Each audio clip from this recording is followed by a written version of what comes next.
23 अगस्त 2023 दिन बुधवार, चंद्रयान-3 की सफलता का दिन तो था ही था, लेकिन शुक्ल पक्ष की सप्तमी भी थी। श्रावण मास के शुक्ल पक्ष की सप्तमी थी। इस दिन तुलसी जयंती होती है। गोस्वामी तुलसीदास जी की बात मैं कर रहा हूँ। गोस्वामी तुलसीदास जी के बारे में थोड़ा बहुत तो सभी कुछ जानते होंगे। आज की युवा पीढ़ी कितना जानती है कितना नहीं, मैं इस बारे में कुछ ज़्यादा कह नहीं सकता हूँ। फिर भी क्योंकि मैं तो यूपी बोर्ड का विद्यार्थी रहा हूँ, तो मुझे तो सूर कबीर तुलसी बिहारी इनसे बोर्ड परीक्षा हारी, तो मुझे तो ये सभी पढ़ने पड़ते थे।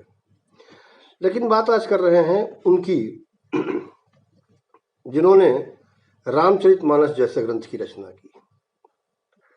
उन्होंने केवल रामचरितमानस की रचना नहीं की है। गोस्वामी तुलसीदास जी के बारे में कुछ बोलना और कहना बिल्कुल वैसे ही जैसे सूर्य को दीपक दिखाना। मैं क्या दिखाऊंगा, मैं क्या कहूँगा, लेकिन जो मैं अपने ज्ञान के हिसाब से थोड़ा बहुत समझ रहा हूँ, प्रयास कर रहा हूँ, अच्छा लगे तो लाइक शेयर सब्सक्राइब कीजिएगा।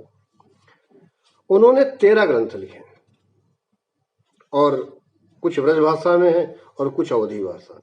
अवधी भाषा का सबसे महान ग्रंथ श्री रामचरितमानस तो आप जानते ही हैं।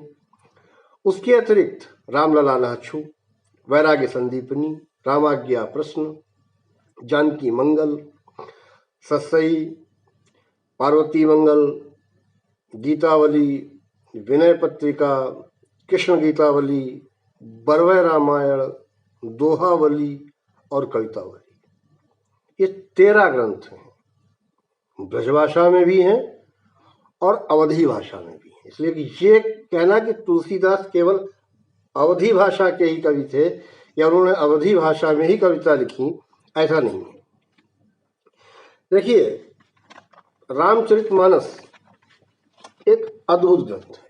भगवान राम की कथा और राम कथा के साथ में एक सबसे बड़ी चीज रामचरितमानस की जो है कि रामचरितमानस में कहीं पर भी अंधविश्वास और चमत्कार इनका कोई स्थान नहीं है।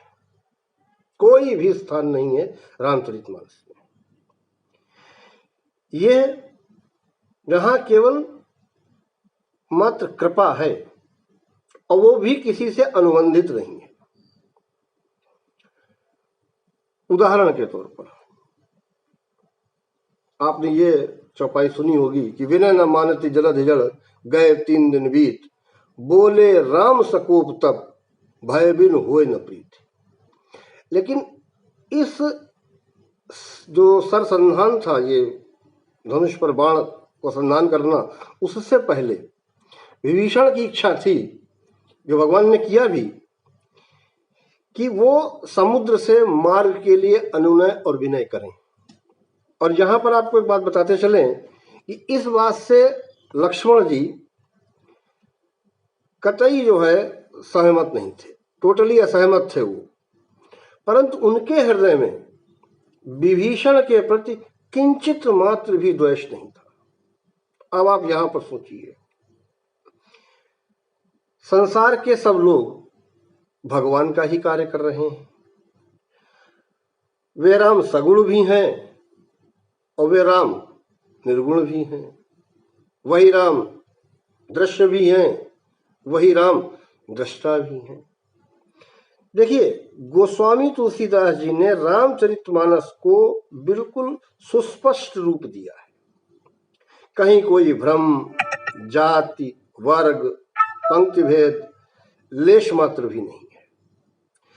यही एक ऐसा कारण है कि उनका ये मानस मानव मात्र के हृदय में, उसके हृदय के सिंहासन पर विराजमान है।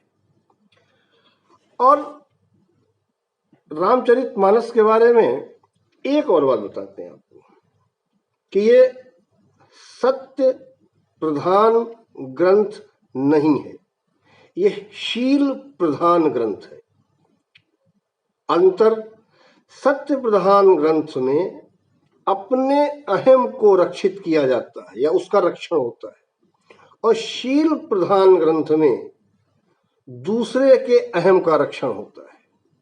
और सबसे प्रमुख बात कि रामचरितमानस में साहित्य, व्याकरण, न्याय, द्वैत अद्वैत, विशिष्टाद्वैत, द्वैताद्वैत, इन सभी सिद्धांतों का प्रतिपादन भी किया गया है और व्यवहारिकता को ध्यान में रखते हुए भक्ति रस में पिरोकर गोस्वामी तुलसीदास जी ने इसे प्रस्तुत किया है।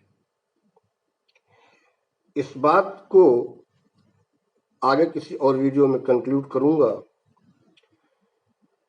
उससे पहले आपको एक चीज और बताते हैं कि ये सबसे विशेष क्यों है, क्योंकि गोस्वामी जी ने कहा है कि जड़ चेतन जग जीव जत और सकल राम मैं जानी, बंदौ सबके पद कमल सदा जोर जुग पानी। ऐसी सुचिता, ऐसी व्यवहारिकता आपको दुनिया के किसी ग्रंथ में नहीं मिलेगी। मिलते हैं आपसे अगले वीडियो में।